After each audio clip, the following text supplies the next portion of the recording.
this time of year, few sights evoke more feelings of cheer and goodwill than the twinkling lights of a Christmas tree. The popularity of a tree at Christmas is due in part to my great-great-grandparents, Queen Victoria and Prince Albert.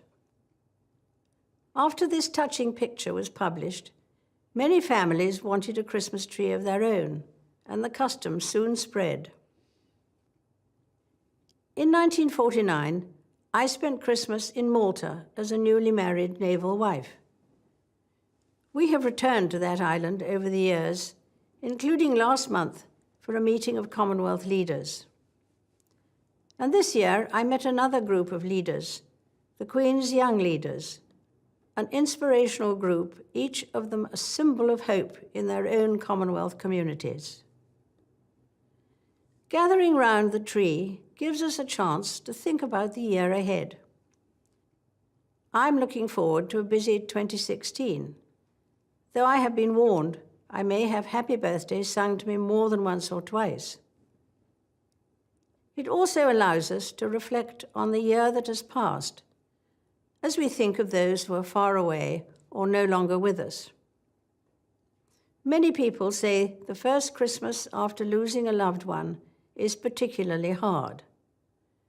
But it's also a time to remember all that we have to be thankful for. It is true that the world has had to confront moments of darkness this year, but the Gospel of John contains a verse of great hope, often read at Christmas carol services. The light shines in the darkness, and the darkness has not overcome it. One cause for thankfulness this summer was marking 70 years since the end of the Second World War. On VJ Day, we honored the remaining veterans of that terrible conflict in the Far East, as well as remembering the thousands who never returned. The procession from Horse Guards Parade to Westminster Abbey must have been one of the slowest ever, because so many people wanted to say thank you to them.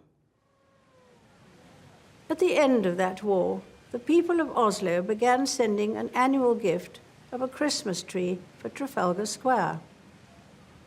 It has 500 light bulbs and is enjoyed not just by Christians, but by people of all faiths and of none. At the very top sits a bright star to represent the Star of Bethlehem. The custom of topping a tree also goes back to Prince Albert's time. For his family's tree, he chose an angel, helping to remind us that the focus of the Christmas story is on one particular family. For Joseph and Mary, the circumstances of Jesus' birth in a stable were far from ideal. But worse was to come as the family was forced to flee the country. It is no surprise that such a human story still captures our imagination and continues to inspire all of us who are Christians the world over. Despite being displaced and persecuted throughout his short life, Christ's unchanging message was not one of revenge or violence, but simply that we should love one another. Although it is not an easy message to follow, we shouldn't be discouraged. Rather, it inspires us to try harder, to be thankful for the people who bring love and happiness into our own lives, and to look for ways of spreading that love to others, whenever and wherever we can. One of the joys of living a long life is watching one's children, then grandchildren, then great-grandchildren help decorate the Christmas tree.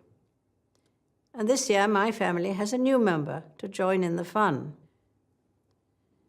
The customary decorations have changed little in the years since that picture of Victoria and Albert's tree first appeared, although, of course, electric lights have replaced the candles.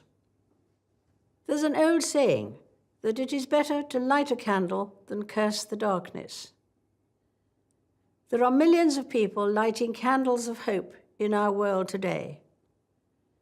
Christmas is a good time to be thankful for them and for all that brings light to our lives. I wish you a very happy Christmas.